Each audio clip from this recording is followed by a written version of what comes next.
L'architecture de l'amour de soi, une exploration approfondie de l'être conscient.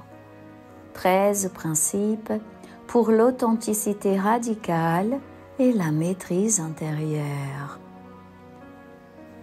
N'exagérez pas dans l'autocritique. La phénoménologie du critique interne. Le critique interne représente l'un des aspects les plus omniprésents et destructeurs de la psychologie humaine. Une voix qui prétend motiver l'amélioration, mais paralyse souvent l'action, prétend prévenir les erreurs, mais empêche souvent la croissance, et prétend nous protéger du rejet, mais crée souvent la déconnexion, même qu'elle craint. Ce critique se développe typiquement comme version internalisée de voix critiques précoces, parents, enseignants ou messages sociaux qui mettaient l'accent sur l'amour conditionnel basé sur la performance. Avec le temps, cette critique externe devient une voix interne qui continue le travail de surveillance et de punition longtemps après que les critiques originaux ont quitté la scène. La mythologie de la critique constructive, le mythe de l'amélioration.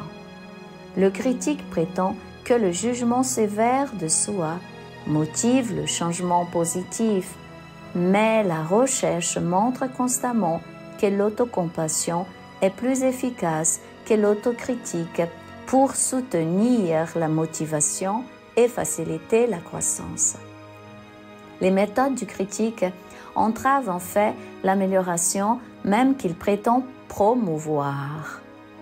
Le mythe de la prévention. Le critique prétend prévenir les erreurs futures par la surveillance vigilante et la punition d'erreurs passées. Cependant, cette hypervigilance crée souvent l'anxiété et la gêne qui mènent aux erreurs mêmes qu'elle cherche à prévenir. Le mythe de la protection. Le critique prétend nous protéger de la critique externe en nous critiquant d'abord et plus durement qu'autrui pourrait le faire. Cette stratégie de frappe préventive se retourne souvent contre nous en nous rendant plus sensibles à la critique et moins résilients quand elle arrive.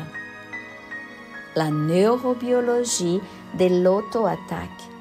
Activation de la réponse au stress. L'autocritique active les mêmes systèmes de réponse au stress que les menaces externes, inondant le corps de cortisol et d'adrénaline qui affaiblissent la pensée d'ordre supérieur, la créativité et la régulation émotionnelle. L'autocritique active les mêmes systèmes de réponse au stress que les menaces externes, inondant le corps de cortisol et d'adrénaline qui affaiblissent la pensée d'ordre supérieur, la créativité et la régulation émotionnelle. Cet état physiologique rend l'amélioration et l'apprentissage plus difficiles, pas plus faciles.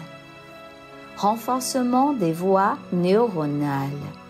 Chaque épisode d'autocritique renforce les voies neuronales associées à l'auto-attaque, tout en affaiblissant celles associées à l'autocompassion et à la confiance. Avec le temps, l'autocritique devient une réponse automatique qui exige une intervention consciente pour être interrompue. Disruption du système d'attachement. L'autocritique perturbe notre système d'attachement interne, créant une insécurité interne qui affecte notre capacité pour des relations saines avec autrui. Quand nous sommes en guerre avec nous-mêmes, il devient difficile de créer la paix avec les autres. La distinction entre évaluation et attaque. Observation factuelle versus assassinat des caractères. L'auto-évaluation saine implique d'observer le comportement et les résultats objectivement, sans faire de jugements globaux sur le caractère ou la valeur.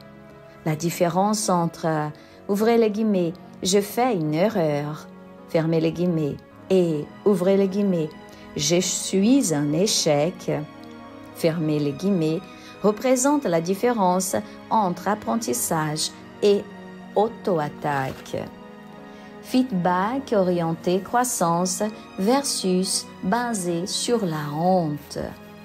La réflexion constructive sur soi se focalise sur l'amélioration future et l'apprentissage de l'expérience, tandis que l'autocritique destructive se focalise sur la punition et les défauts de caractère.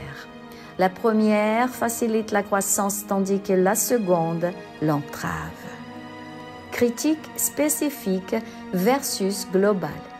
Le feedback utile adresse des comportements ou résultats spécifiques qui peuvent être changés, tandis que la critique nuisible fait des déclarations globales sur l'identité ou la valeur qui semblent accablantes et inchangeables. La cultivation de la bienveillance intérieure. Entraînement à l'autocompassion. Développer la capacité de nous parler avec la même bienveillance que nous offririons à un bon ami affrontant des défis similaires.